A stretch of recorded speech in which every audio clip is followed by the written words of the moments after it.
نحمدہ ونصلی علی رسولہ الکریم اما بعد۔ عرصہ دراز سے آل محمد،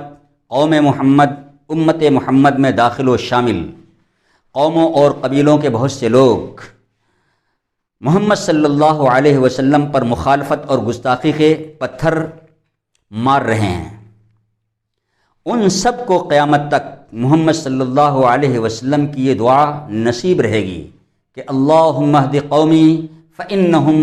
لا یعلمون، یا اللہ میری آل، میری قوم،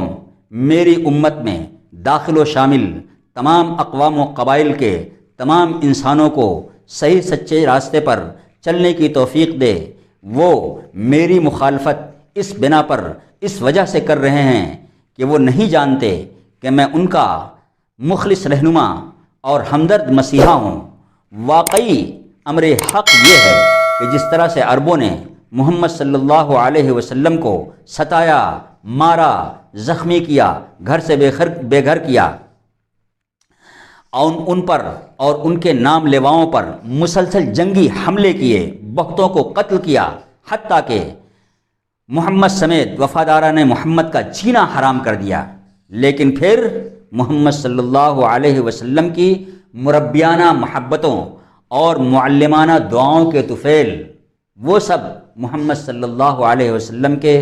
جانثار اور وفادار بن گئے۔ اسی طرح اٹل حقیقت یہ بھی ہے کہ دنیا کی چند در چند قومیں اور مختلف انسانی نسلیں محمد صلی اللہ علیہ وسلم پر گستاخانہ پتھر بازی کے ساتھ محمد صلی اللہ علیہ وسلم کے نام لیواؤں کو مسلسل ستا اور مار رہی ہیں، ستاتی اور مارتی رہی ہیں، گھر سے بے گھر کر رہی ہیں، گھر سے بے گھر کرتی رہی ہیں، اور ان پر خطرناک جنگی حملے کر کر کے ان کو ہلاک اور زخمی کرنے کے ساتھ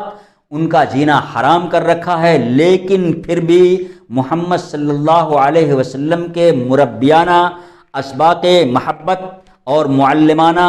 دعائے ہدایت کے طفیل وہ سب تقریباً محمد صلی اللہ علیہ وسلم کے وفادار بن جائیں گے،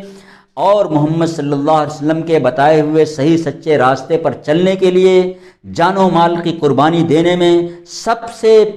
پیش ہوں گے، اس لیے کہ یہ سب رسالت محمدیہ کے گھرانے کے افراد ہیں، محمد والے ہیں،